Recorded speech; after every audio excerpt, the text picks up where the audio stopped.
എല്ലാവർക്കും എൻ്റെ ഹൃദയം നിറഞ്ഞ പുതുവത്സരാശംസകൾ. കഥ പറയാൻ വേണ്ടിയിട്ടല്ല കുറേ കാലത്തിന് ശേഷം ഒരു വീഡിയോ ചെയ്യുന്നത്. പക്ഷെ എന്തെങ്കിലും പറയണമെന്ന് എനിക്ക് തോന്നി. പഴയ ബോളിവുഡ് നടിയില്ലേ രേഖ, അവളൊരിക്കൽ ഒരു ഇൻ്റർവ്യൂവിൽ സിമി ഗരവാൾ അവളെ ഇൻ്റർവ്യൂ ചെയ്യായിരുന്നു. അപ്പോൾ ആ ഷോയിൽ അപ്രതീക്ഷിതമായിട്ട് അവരൊരു വീഡിയോ ക്ലിപ്പ് കാണിച്ചു. അത് രേഖയുടെ മരിച്ചുപോയ രേഖയുടെ ഒരു പെറ്റുണ്ട്, ഒരു പട്ടിക്കുട്ടി.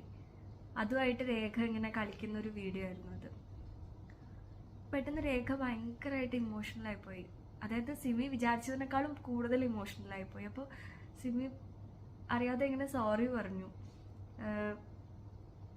പെട്ടെന്ന് രേഖ പറഞ്ഞു, അങ്ങനെ സോറി പറയേണ്ട ആവശ്യമില്ല. Anything which touches you other than self pity, അത് ഭയങ്കര ഭാഗ്യമാണ്. അങ്ങനെ നമ്മളെ അങ്ങനെ ടച്ച് ചെയ്യാൻ എന്തെങ്കിലും ഉണ്ടാവുന്നത് സെൽഫ് പിറ്റി അല്ലാണ്ട്. അന്ന് രേഖ പറഞ്ഞ ആ ഒരു ഇൻ്റർവ്യൂവിൽ ആ ഒരു വാക്യം ശരിക്കും എനിക്ക് ഭയങ്കര ഒരു തിരിച്ചറിവായിരുന്നു. കാരണം ഞാൻ ആ സമയത്ത് അങ്ങനത്തെ ഒരു മോഡിലായിരുന്നു. ആ ഒരു സെൽഫ് പിറ്റി എന്ന് പറഞ്ഞാൽ എന്താണ്? നമുക്ക് നമ്മളോട് തന്നെ ഒരു സോറി തോന്നുന്ന, ഒരു സഹതാപം തോന്നുന്ന ഒരു അവസ്ഥയാണ്. നമുക്കിപ്പോൾ ആരെങ്കിലും നമ്മളോട് എന്തെങ്കിലും ചെയ്തിട്ടുണ്ടെങ്കിലോ അല്ലെങ്കിൽ എന്തെങ്കിലും ഒരു കുറച്ചൊരു നീതിപൂർവ്വം അല്ലാത്ത കാര്യങ്ങൾ ചെയ്തിട്ടുണ്ട്, ചിലപ്പോൾ നമ്മളത് ശരിയായിട്ടായിരിക്കാം വ്യാഖ്യാനിച്ചിട്ടുണ്ടാവുക, ചിലപ്പോൾ നമ്മൾ തെറ്റായിട്ടായിരിക്കും. എന്തായാലും നമുക്ക് അങ്ങനെ നമ്മളോട് തന്നെ തോന്നുന്ന ആ ഒരു കാര്യത്തിനെയാണ് സെൽഫ് പിറ്റി എന്ന് പറയുന്നത്. അപ്പോൾ എനിക്ക് പെട്ടെന്ന് ഇങ്ങനെ ഒരു തിരിച്ചറിവ് ഉണ്ടാവുന്നത്, പടച്ചോനെ ഞാൻ അങ്ങനത്തെ ഒരു അവസ്ഥയിലാണല്ലോ എന്ന് എനിക്ക് അങ്ങനെ തോന്നിയത് രേഖയുടെ ആ ഇൻ്റർവ്യൂ കണ്ടപ്പോഴാണ്.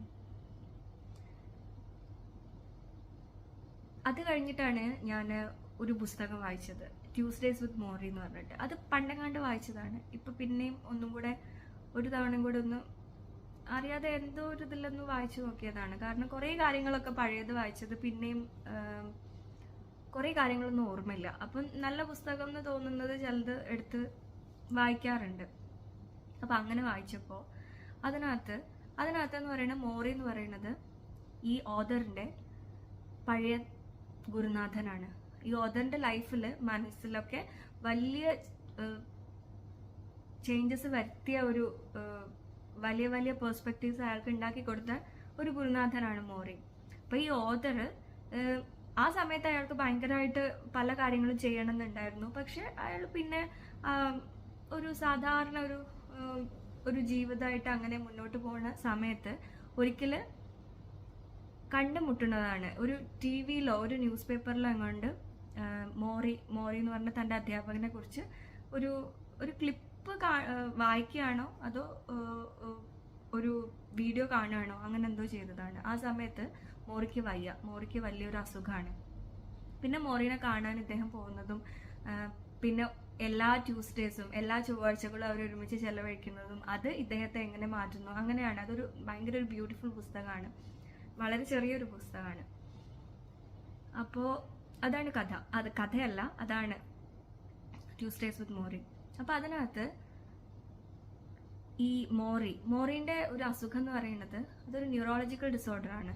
അദ്ദേഹത്തിന് ഓരോ ദിവസം കഴിയുന്തോറും അല്ലെങ്കിൽ മണിക്കൂറുകൾ കഴിയുന്തോറും അദ്ദേഹത്തിന് ചിലപ്പം ഈ കൈയിന്റെ മൂവ്മെന്റ് പിന്നെ ഇല്ലാണ്ടാവും. അങ്ങനെ ഓരോ കാര്യങ്ങൾ അദ്ദേഹത്തിന് ചെയ്യാൻ പറ്റാണ്ട് ആയിട്ട് വന്ന അവസാനം അങ്ങനെ ക്ഷയിച്ചു പോണ ഒരു അസുഖമാണത്.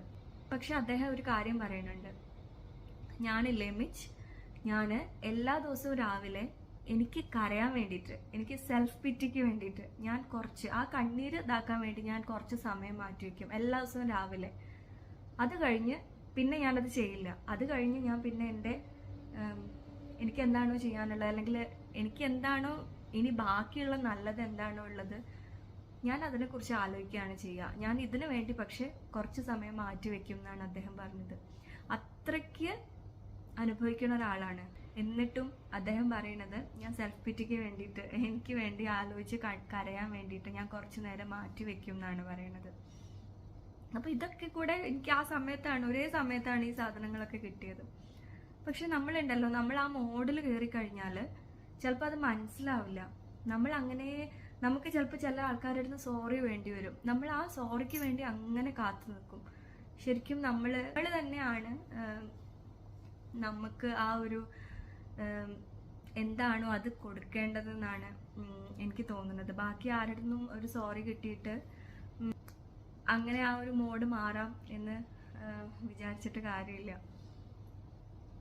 അപ്പോൾ ഇത് റിലേറ്റ് ചെയ്യാൻ പറ്റണ എത്ര പേരുണ്ടെന്ന് എനിക്കറിയില്ല. പക്ഷേ ഇത് പറഞ്ഞു തുടങ്ങണം എന്ന് എനിക്ക് തോന്നി. കാരണം ഇതെനിക്കൊരു വലിയ തിരിച്ചറിവാണ്. ഞാൻ ഇതുകൊണ്ടാണ് ഞാൻ ഒന്നും ചെയ്യാൻ പറ്റാറില്ല. കാരണം നമ്മളോട് ഇങ്ങനെ ഈ ഒരു സഹതാപ മോഡിലാണ്. ബാക്കി ആർക്കും തോന്നില്ല, നമുക്ക് മാത്രം ഇങ്ങനെ തോന്നിക്കൊണ്ടിരിക്കുന്നത്. അതുകൊണ്ടൊരു കാര്യമില്ല. പണ്ടൊക്കെ ഉണ്ടായിരുന്ന ഒരു കാഴ്ചപ്പാടുണ്ടായിരുന്നു. നമ്മൾ ചെറുതാവുമ്പോഴൊക്കെ നമുക്ക് എന്തൊക്കെയോ ചെയ്യണമെന്ന് ആഗ്രഹം ഉണ്ടാവില്ലേ? പിന്നെയാണ് നമ്മളിങ്ങനെ ആണോ ചെയ്യാനുള്ളത് മറക്കുക എന്ന് പറയില്ലേ?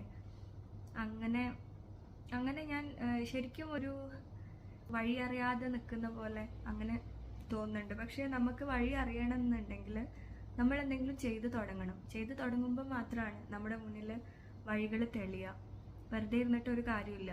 ജീവിതം എന്ന് പറഞ്ഞാൽ ഞാൻ എന്നും വിശ്വസിക്കുന്ന ഒരു ഫിലോസഫി ഉണ്ട്. ജീവിതം എന്ന് പറഞ്ഞാൽ അത് നമ്മുടെ സാഹചര്യങ്ങളോ നമ്മുടെ ചുറ്റും സംഭവിക്കുന്ന കാര്യങ്ങളോ നമ്മൾ എത്ര നെഗറ്റിവിറ്റി ഉണ്ടോ അതോ ഒന്നുമല്ല. ജീവിതം എന്ന് പറഞ്ഞാൽ നമുക്ക് ചെയ്യാനുള്ള കാര്യങ്ങളാണ്. ആ ചെയ്യാനുള്ള കാര്യങ്ങളിലാണ് നമ്മുടെ മീനിങ് കിടക്കുന്നത്. അതാണ് നമ്മളെ ഡിഫൈൻ ചെയ്യുന്നത്. അപ്പോൾ ഇത് ഞാൻ എന്നോട് തന്നെ എനിക്ക് തന്നെ കൊടുക്കുന്ന ഒരു ഓർമ്മപ്പെടുത്തലാണ്. പക്ഷെ അതോടൊപ്പം നിങ്ങളോടും അതിനെക്കുറിച്ച് സംസാരിക്കണമെന്ന് എനിക്ക് തോന്നി. ഇനിയും മുന്നോട്ട് വീഡിയോസൊക്കെ ചെയ്യണം. കഥകളാണെങ്കിൽ അങ്ങനെ, ഞാൻ വായിക്കുന്ന കാര്യങ്ങളാണെങ്കിൽ അങ്ങനെ, അനുഭവങ്ങളാണെങ്കിൽ അങ്ങനെ. എല്ലാവർക്കും വീണ്ടും ഹൃദയം നിറഞ്ഞ വളരെ മീനിങ്ഫുൾ ആയിട്ടുള്ള ഒരു പുതുവർഷം ആശംസിക്കുന്നു. Thank you.